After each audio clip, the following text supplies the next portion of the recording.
Akwaba, welcome to this week's edition of Ghana in Focus, and it's a special Mahama at the United Nations, why recognizing the slave trade as the greatest crime in human history matters now.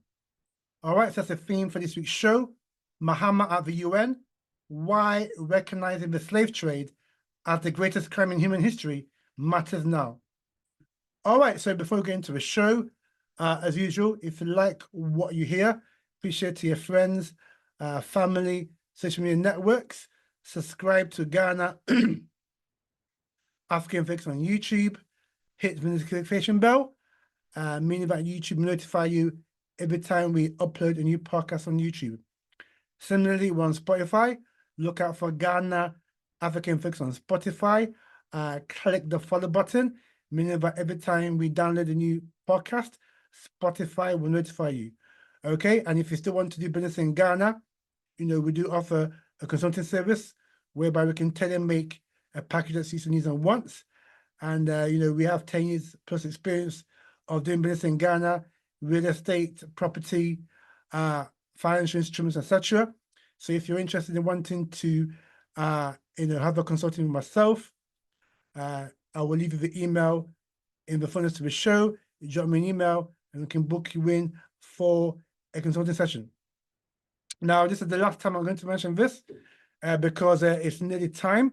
So Expat Live Ghana will be having a Ghana Regency Summit happening at the African Regent Hotel in Accra on April 1, April 2. They've been in Ghana, which is Expat Live Ghana. They've been in Ghana for about 6 years now, and I've developed a lot of networking. And so they're going to bring the trusted team of lawyers, bankers, real estate developers, etc., to give you the blueprint as to how you can relocate to Ghana successfully. All right, so you don't want to miss this summit. So if you can't be in Ghana in person, you can also attend virtually. So again, I will leave you the link as to how you can register to attend either in person or virtually at the Ghana Relocation Summit hosted by Expat Life Ghana. All right, so let's get into the show. Mahama at the UN, why recognizing the slave trade as the greatest crime in human history matters now. Now, before we get just a slight detail, before we get into that, I think one of the biggest stories from Africa this week was the disgraceful handling of the African Cup of Nations. We all saw what happened, that Senegal won after, they protested against Morocco being, having been awarded the penalty after they had scored a perfectly legitimate goal. And that led to the Senegal team walking off for 17 minutes and then coming back on. And then Brahim Diaz of Morocco misses penalty. And then minutes later, Papa Gueye of Senegal scored the decisive goal for Senegal, making Senegal champions.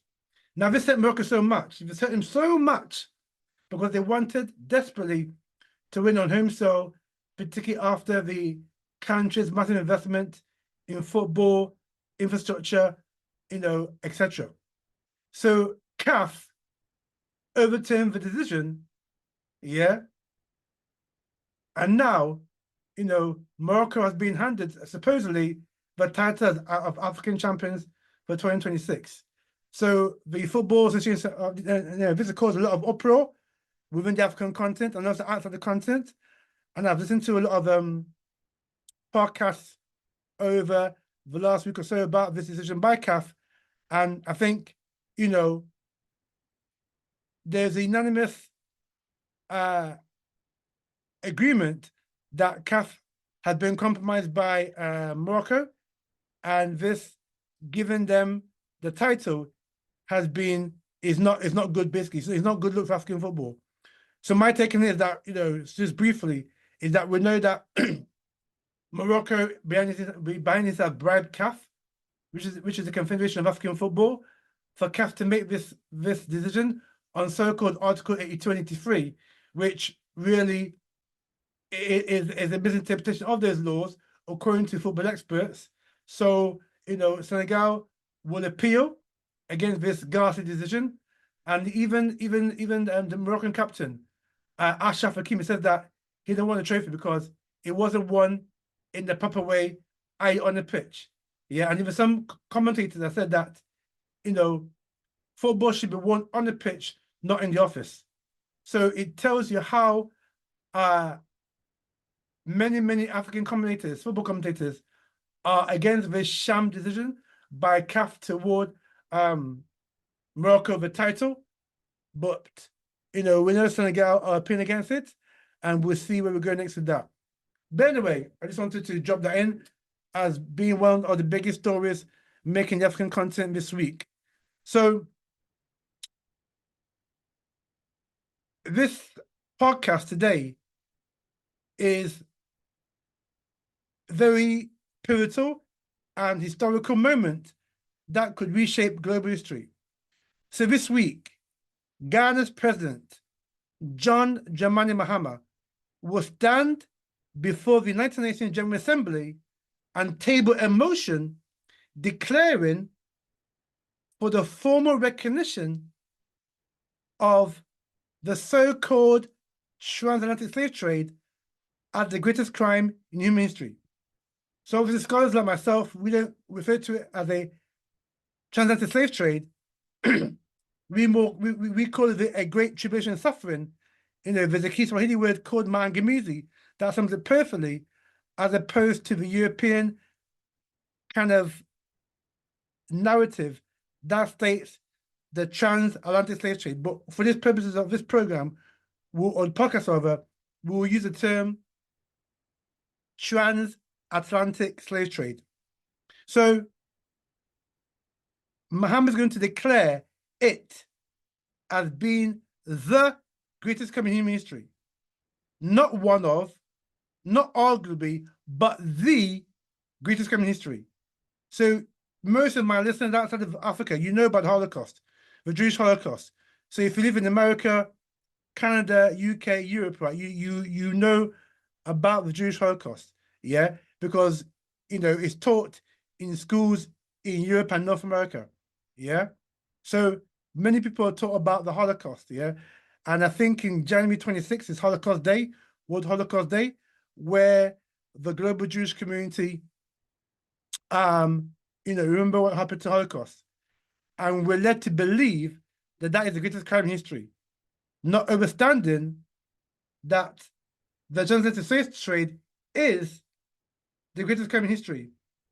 And throughout this podcast, by the end of this podcast, you will understand why the transatlantic slave trade is the greatest crime in history. So this is not symbolism.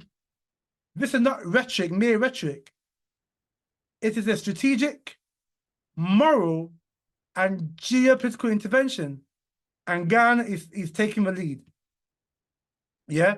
So today on this podcast, we're going to break down why this moment matters, why it's happening now, what it means for Africa, what it means for every person of African descent, and how it connects to the global movement for reparations. So segment one, we're going to tell you why this moment matters for Ghana.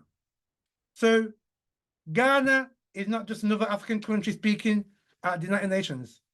Ghana, yeah, or what it was called before, the Gold Coast, was the gateway, the nerve center of the transatlantic slave trade, yeah? So if you look at where Ghana, if you look at the west coast of Africa, from Senegambia all the way to Angola, yeah, there's about 70 to 80 slave forts. Half of them are in Ghana, because Ghana, for 250 years, was the center, yeah, of the slave trade. So the land where millions of Africans took their last steps, took their last bath on African soil before being shipped into centuries of brutality. So by leading this motion, Ghana is stepping into its historic responsibility as the moral voice of the African continent, given our history, given what Kwame Nkrumah did as being a champion of Pan-Africanism on the African continent and leading Ghana to independence, yeah? Also, the diplomatic engine of the Persian movement. And as you are aware, if you're a regular listener, this is a couple of years ago. Ghana's president at the time, Nana Addo Dankwa Akufo-Addo, he stated at the United Nations that African countries are owed reparations for the transatlantic slave trade.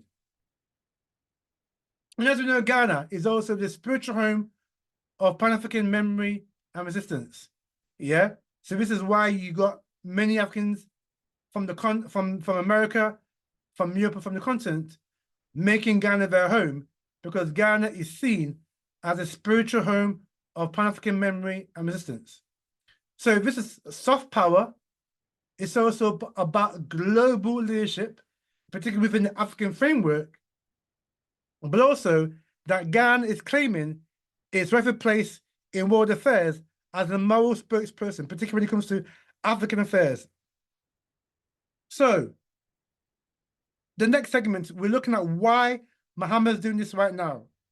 So timing is everything. So on Wednesday, the 25th of March this year, yeah, is the International Day of Slavery, whereby, you know, this is put down by United Nations to remember the victims of slavery, all forms of slavery, and so-called modern-day slavery.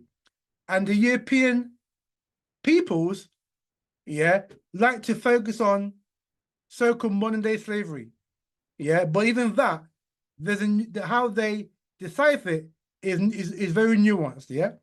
But they rather want you to focus on so-called modern-day slavery as opposed to what they did 200, 300 years ago when Europe was enslaving African people. Now, another reason why Mahama is doing this now is that the world is finally confronting uncomfortable truths about race, inequality, and historical injustice, particularly in the light of the Black Lives Matter movement, and also, you know, what's going on in the continent of Africa, you know, the hurricane at Jamaica, and also things like Haiti as well, yeah? Also, it's in line with CARICOM. CARICOM is the Caribbean Community of Nations, yeah? And they've got a 10-point plan, whether it's right or wrong, but they've got a 10-point plan in addressing this issue of reparations, which we'll come on to later, yeah? The African Union has appointed Ghana as its champion on reparations, yeah? And Ghana is also chair of the African Union, yeah? And more importantly, the diaspora is more united now than ever. So Africans in the diaspora, in North America, in South America, in Europe, yeah, in Asia, now through social media, have found their voice. And, you know, even things like Ibrahim Traore, you know, what he's doing in Burkina Faso and the Sahel area, yeah, that's brought the diaspora more close together. And as you saw earlier this year, the Global Day of Action warning the West to leave Ibrahim Traore alone. Yeah, so that tells you that the diaspora is more united, more united than ever. So Mahama's motion lands at a time, very, very important time in history, where global inequality is being tracked, is being traced back to its roots. Western nations are being pressured to acknowledge historical crimes. This is why I'm saying that they want to deflect from that and get you focused on so-called modern-day slavery. Yeah, but this truth that Western nations can no longer hide, and we know in the UK for one, Keir Starmer has resisted every attempt, particularly at the last Commonwealth Heads of Government meeting I think it was late last year, yeah, to discuss this issue of reparations, to acknowledge historical crimes. But this is the pressure that is being put on particularly Western nations. Again, African nations are coordinating their diplomatic strategies. Yes, they behind the scenes, what many of the listeners are not aware of is that behind the scenes, many African nations are coordinating their diplomatic strategies, particularly when it comes to issue of historical wrongdoing and also reparations. So this is not a random act. This is being carefully calculated, and this is Africa moving unison, together with our kith and king in the Circle Caribbean and South America. Yeah? So now, let's go on to the issue as to why the slave trade is the greatest crime in human history. Let's be clear. The slave trade was not an event. It was a global industrial complex system that was built on African suffering. In actual fact, the blood, sweat, and tears of African people built the global industrial system that we know today. But I'll come on to that in a minute as well. So, the narrative is, again, this is a European narrative, that 15 million Africans were forced to be transported. This is wrong, yeah?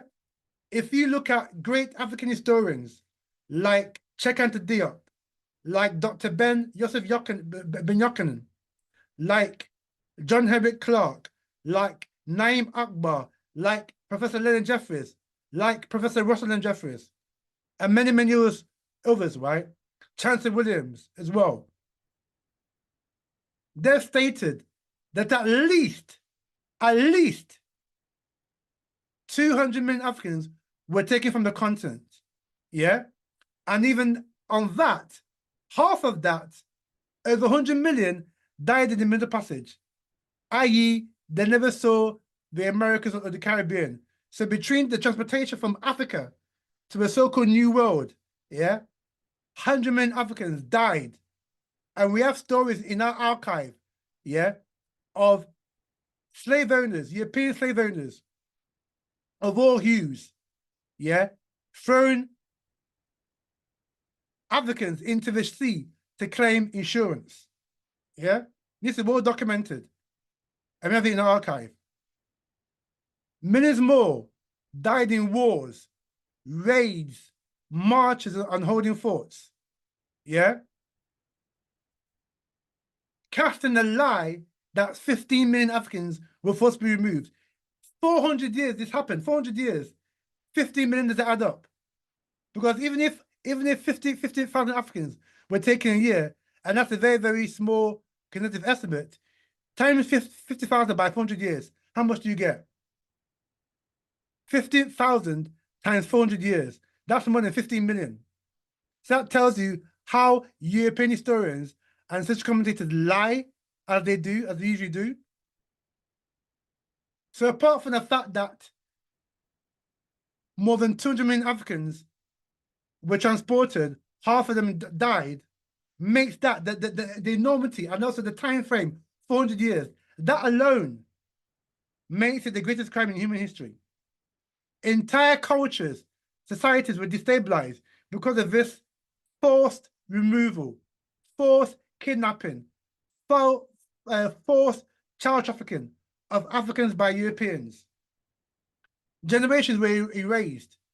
Wealth was extracted on a scale the world had never seen. So before 1441, when the first Portuguese criminals landed in African soil, Vasco da Gama and the boys, to take Africans as enslaved back to Queen Isabella, yeah, that began one of the biggest extractions or looting or stealing of wealth on a scale the world has never seen. This crime lasted over 400 years, from 1441, when the Portuguese came in, to Africa to 1889, when the Portuguese ended with the last European power to end enslavement, chattel enslavement in Brazil, because Brazil became a Portuguese colony. Yeah. This crime also involved every major European power. So the Americans, the Canadians, the British, the Irish, the Dutch, the French, the Belgians, the Italians, the Spanish, the Portuguese, the Danish, the Norwegians, yeah, the Swiss, every major European power played a role in the murder, rape, and killing of African people. Also, this crime built the foundation of modern capitalism. So the system of capitalism that we know today had its origin, had its foundation in the transatlantic slave trade. And there's many books that testify this. One, I can give you two right now. How Europe Underdeveloped Africa by Dr. Walter Rodney. Yeah. Explains that. And also Capitalism and Slavery by former Prime Minister of Trinidad, Eric Williams. That's another book you should get, highlighting to you how this modern capitalism system that we are under had its origin and foundation of the blood, sweat, and tears of African people. Also, this crime, yeah, of the transatlantic slave trade created a racial hierarchy that shaped the world today. So wherever we go in this world,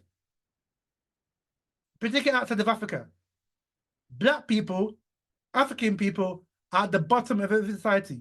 In Brazil, Black people are at the bottom of Brazilian society. In Canada, Black people are at the bottom of society in Canada. In America, well, say no more. Right? Forget Oprah, Michael Jackson, all the superstars, right? They even control their work. That's for another time. Right? Black people at the bottom, society in America. You look at large parts of the Caribbean, Jamaica, Barbados, Trinidad, St. Kitts, bottom of society. Look at South America, Argentina, Uruguay, Colombia, Guadeloupe, Suriname, yeah, Peru. Black people at the bottom of society in these countries. You come over to Europe, UK, Germany, France, Spain, Portugal, Italy, the Netherlands, Belgium, Sweden, Norway, Finland, Germany, yeah, Czechoslovakia. Black people at the bottom of society, yeah, Australia, Black people at the bottom of society, China, Black people at the bottom of society, India, Black people at the bottom of society. It is because of the racial hierarchy that stated that Black people were inferior, yeah, and had no brains because of the color of their skin. That's why these racial hierarchies state that Black people should be at the bottom of society, yeah, and that governed the system that we are in today. So, calling it the greatest crime in human history is not an exaggeration. It is a fundamental historical accuracy. Now, what does all this mean for Africa? So for Africa, this motion is a turning point. Why? Because it reframes Africa not as a passive victim of history. Yeah, because people say I know some of you listeners will even think that, oh, begging bowl, we always playing the victim. No one has to be Jews for playing victim when we talk about the Holocaust and what it did to their people. So why is it when it comes to Africa, it's about it's not about victimhood at all. It is about reframing our narrative, yeah, not as a passive victim of history, but as an active agent demanding justice. This is about justice, not about victimhood, not about, playing the race card. This is about demanding justice for the greatest crime in human history that no European nation has apologized for. So, this strengthens the African Union's legal and moral case for reparations. That we'll come on to in a minute. It also unifies the continent around the shared historical truth. So it's saying that as Africa, we remember what happened to our ancestors, we understand what happened, and now we will no longer be silent. We will tell our story and tell it to the world so that the whole world understands, like the Jewish Holocaust, that this event will never happen again, and that also, more importantly, that we demand justice for the greatest crime in human history. And that brings me nicely to what this motion means for the global African diaspora. So every person of African descent, from Ghana to Guyana, from Accra to Atlanta, from Kingston to London, this motion is a recognition of a lived reality. So this motion validates the trauma that Black people are suffering today, the psychological trauma, yeah, the religion, the Christianity and Islam that was imposed on African people, but more so Christianity, as a result of the Transatlantic Slave Trade, when we had our own spiritual practices before the Europeans came with Christianity. So it validates that trauma that we're still suffering from today. It validates the displacement of African people. So when you see African people all around the world, yes, we are indigenous to the world. India, China, Japan, Australia, Europe, North America, South America, we are indigenous all over the world. However, the current majority of Black people in North America, the Caribbean, South America, Europe, yeah, came about because of the transatlantic slave trade, where Africa was depopulated, because prior to enslavement, so-called slavery, Africa and Europe basically have the same population, number of people. However, because of this forced kidnapping, forced so-called migration, it led to the disbursement and displacement of African people, particularly across the Western Hemisphere. So this motion also validates the cultural loss that Africans have suffered. Yeah? So many of us don't know our indigenous language because of slavery, because we were told by the European slave masters not to speak our cultural language because for them it was their front. And we know from our archives that Africans who dare spoke their indigenous tongue had their throat had either their throat cut off or their tongue cut off. You see, that's some of the barbarity and brutal nature of what was done to us. You don't know. Most of listeners don't know what was done to us. You know about the Jewish Holocaust, but you got no idea whatsoever what was done to us. Let me just give you two examples. Yeah, I've given you one of them, that any African person who spoke their native language, their mother tongue, had either their throat cut off, yeah, or their tongue cut off, to serve as a warning to other enslaved Africans who would think of speaking their mother tongue. Again, many Black women were raped by the slave masters because they saw the Black woman as their property, not just human being, but their property. This is why Black women were raped left, right, and center. And the term gang rape comes from that. When you see videos talk about gang raping, yeah, or hear women being gang raped by men, that's where it came from. When Black women, African women, were gang raped by slave masters to produce the so-called mulatto class, mixed race class, you see in places like Brazil and Jamaica. Yeah. So this motion also validates the economic exclusion that African countries suffer from, and the Caribbean. Yeah. So when I'm talking about Africa, I'm also talking about the Caribbean as well. Jamaica, Barbados, St. Kitts, Antigua, Anguilla, Guadeloupe, Martinique, Saint Martin, all those islands in the Caribbean, yeah? Talking about you as well. So the economic exclusion, whereby Africa and the Caribbean is only 2% of global trade, but yet Africa and the Caribbean has 70% of those resources. And also, this motion also validates the generational inequality, yeah, that we suffer from as a global African people.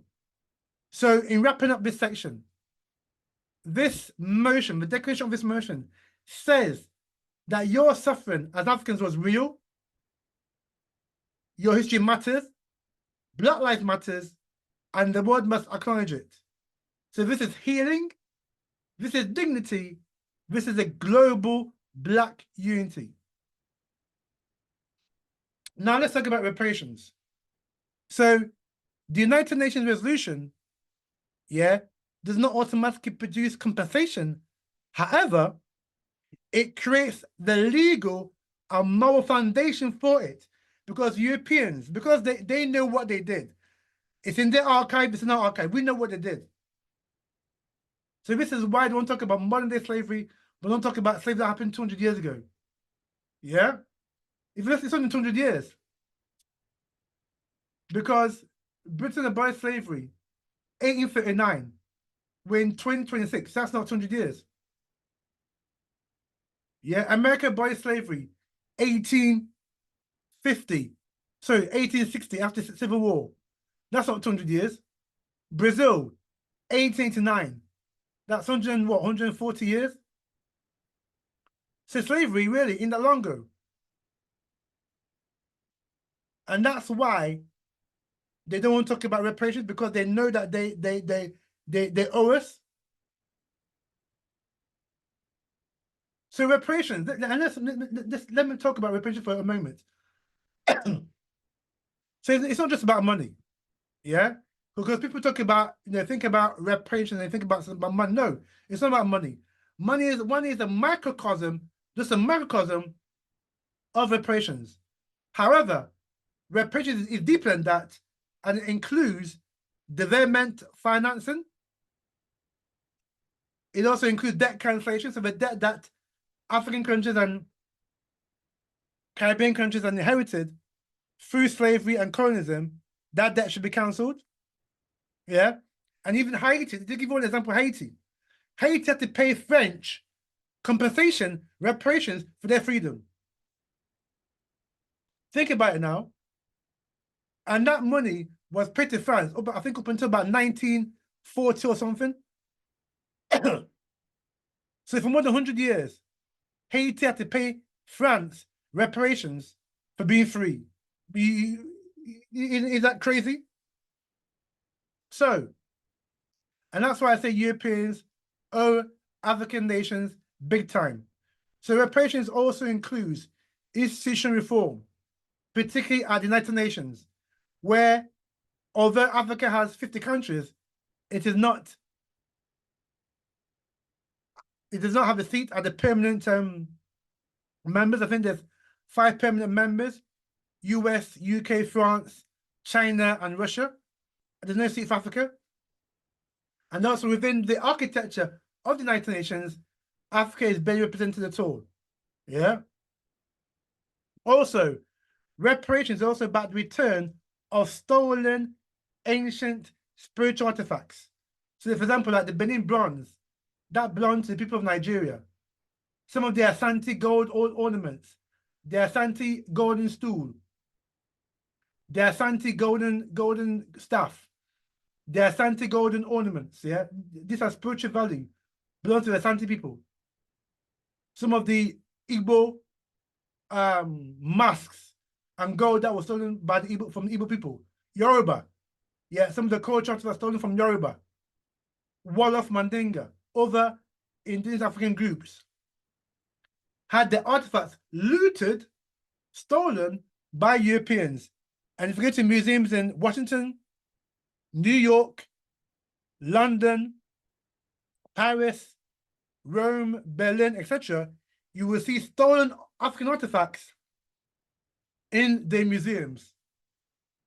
And if you recall, about 3 or 4 years ago, I went to Liverpool in England to show you how stolen African artifacts is in the Museum of Liverpool Maritime Slave Museum.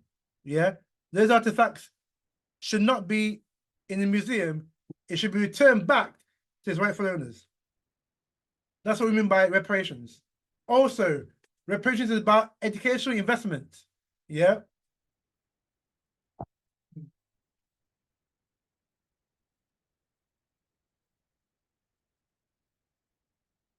So rather than give African countries money, that money should be used to educate people or have a proper system of education that is African-centered.